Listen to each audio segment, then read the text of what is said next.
ভারতের সঙ্গে করা চুক্তিগুলো দেশের স্বার্থ বিরোধী বলে অভিযোগ বিএনপির। সরকার পরিকল্পিতভাবে বাংলাদেশকে ভারতের ওপর নির্ভরশীল করে ফেলছে বলেও দাবি তাদের। এদিকে দলের চেয়ারপারসন খালেদা জিয়ার নিঃশর্ত মুক্তির দাবিতে নতুন করে আন্দোলন কর্মসূচি ঘোষণা করবে দলটি। বিএনপির স্থায়ী কমিটির সভা সিদ্ধান্ত জানাতে মঙ্গলবার গুলশানে সংবাদ সম্মেলন করেন দলটির মহাসচিব মির্জা ফখরুল ইসলাম আলমগীর। প্রধানমন্ত্রীর সদ্য সমাপ্ত ভারত সফর নিয়ে মির্জা ফখরুল বলেন, ভারতের বিরুদ্ধে বিএনপির অবস্থান নয়, কিন্তু আওয়ামী লীগ সরকারের দুর্বল পররাষ্ট্রনীতির সমালোচনা করে বিএনপি।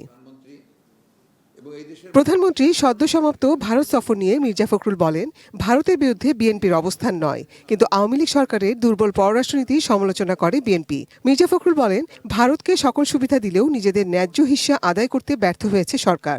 তিস্তা সহ অভিন্ন নদীগুলির পানি বন্টনের কোনো চুক্তি না করা, সীমান্তে বিএসএফ কর্তৃক বাংলাদেশি নাগরিকদের হত্যা বন্ধ না করা, একতরফাভাবে ভারতকে সকল প্রকার সুবিধা প্রদান করে বাংলাদেশের স্বার্থ ব্যাপকভাবে ক্ষুণ্ণ করা হয়েছে। চুক্তিগুলোকে বাংলাদেশের স্বার্থবিরোধী হওয়ায় বিএনপি এই চুক্তিগুলি প্রত্যাখ্যান করছে। ভারতকে করিডোর সুবিধা দিলেও বাংলাদেশ এ থেকে কোনো সুবিধা পাবে না বলেও অভিযোগ করেন বিএনপি মহাসচিব। আমাদের এই আন্দোলন বা এটা আমাদের ভারতের বিরুদ্ধে নয়, এটা এই সরকারের বিরুদ্ধে।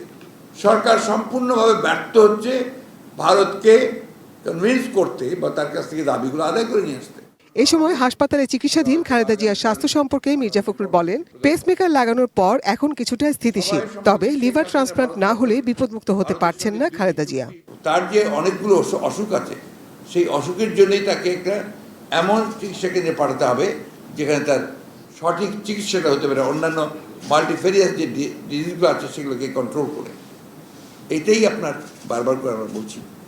খালেদা জিয়াকে রাজনীতি থেকে সরিয়ে দিতেই পরিকল্পিতভাবে তাকে বন্দী করে রাখা হয়েছে বলে অভিযোগ করে দলের মহাসচিব বলেন, খুব শিগগিরই খালেদা জিয়া নিঃশর্ত মুক্তির দাবিতে কর্মসূচি দেবে বিএনপি। দেশটির মুক্তির দাবিতে প্রয়োজনীয় কর্মসূচি প্রণয়ন করা হবে। নাজিয়া আফরিন, এটি নিউজ, ঢাকা।